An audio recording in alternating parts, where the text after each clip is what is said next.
కార్తీ గారు ఇప్పుడు కొత్తగా యాక్ట్ చేస్తున్న మూవీ సర్దార్ 2. అయితే కార్తీ గారు ఈ సర్దార్ 2 మూవీకి ముందు లాస్ట్ యాక్ట్ చేసిన మూవీ సత్యం సుందరం. అయితే ఈ సత్యం సుందరం మూవీ ఈ మధ్య రిలీజ్ అయింది.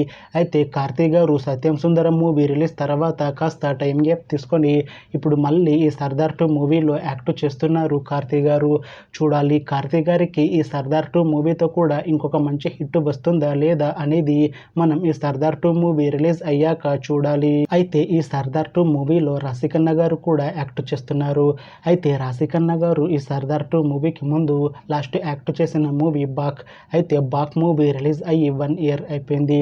అయితే రాశిఖన్నా గారు బాక్ మూవీ రిలీజ్ తర్వాత 1 ఇయర్ టైం గ్యాప్ తీసుకొని ఇప్పుడు మళ్ళీ ఈ సర్దార్ 2 మూవీలో యాక్ట్ చేస్తున్నారు రాశిఖన్నా గారు. చూడాలి రాశిఖన్నా గారికి ఈ సర్దార్ 2 మూవీతో కూడా ఒక మంచి హిట్ వస్తుందా లేదా అనేది మనం ఈ సర్దార్ 2 మూవీ రిలీజ్ అయ్యాక చూడాలి. అయితే సర్దార్ 2 మూవీ టీం ఈ మధ్య ఒక చిన్న టీజర్ని విడుదల చేసింది. అయితే దానికి మంచి రెస్పాన్స్ వచ్చింది. అయితే ప్రస్తుతం సర్దార్ 2 మూవీ టీం షూటింగ్లో బిజీగా ఉన్నారు. అయితే ఈ సర్దార్ 2 మూవీని ఈ ఇయర్లో రిలీజ్ చేసేలా ప్లాన్ చేస్తున్నారు మూవీ టీం. చూడాలి సర్దార్ 2 మూవీ రిలీజ్ అయ్యాక మంచి హిట్ అవుతుందా లేదా అనేది మనం ఈ సర్దార్ 2 మూవీ రిలీజ్ అయ్యాక చూడాలి. Thanks for watching this video friends. మీకు ఈ వీడియో నచ్చితే ఈ వీడియోని లైక్ చేయండి. ఇంకా ఇలాంటి మూవీ అప్డేట్స్ కోసం ఈ ఛానల్ని సబ్స్క్రైబ్ చేసుకోండి.